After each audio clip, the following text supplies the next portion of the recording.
उसमें इस्तेमाल होता है। आज जाड़े में गायों को ओतार नहीं, छाया नहीं, भरपेट भोजन नहीं, पानी नहीं है, बीमार होती हैं, दवाई नहीं है, तो उनकी हालत और खराब है। तो इसलिए इस तरह की बातें करने की आज जरूरत नहीं है। आज जरूरत है कि जो हमारी ज्वलंत समस्याएं हैं, मूलभूत समस्याएं हैं, नौजवान की बेरोजगारी का सवाल। किसी देश की दौलत सोना चांदी हीरा जवाहरात नहीं हुआ करता है। देश की दौलत वहाँ के इंसान होते हैं, वहाँ के नौजवान होते हैं। तो हमें उस पर ध्यान देना चाहिए और इस तरह की जो मुद्दे राख हो गए हैं उस पर चर्चा नहीं होनी चाहिए।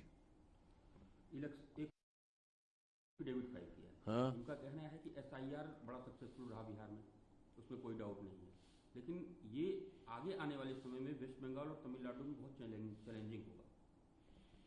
देखिए बिहार में कितना सक्सेसफुल रहा है। बिहार में तो लोकतंत्र पे डाका मारा गया है।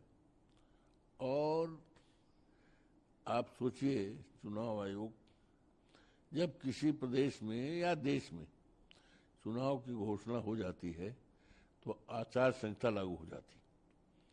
हम लोगों ने तो आचार संहिता का अक्षरशः पालन किया, पूरी तरह से पालन किया।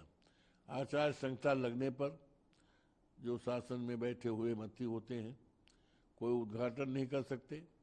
हम भी मंत्री रहे 6 बार, उद्घाटन नहीं कर सकते, शिलान्यास नहीं कर सकते, सरकार कोई घोषणा नहीं कर सकती।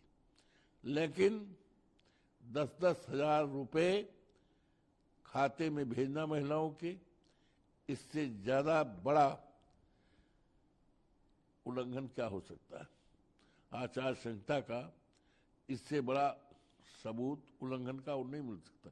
इसके जरिए चुनाव जीते हैं, सबको ये पता है। तो वहां तो लोकतंत्र पे डाका मारा गया है, लूटा गया है।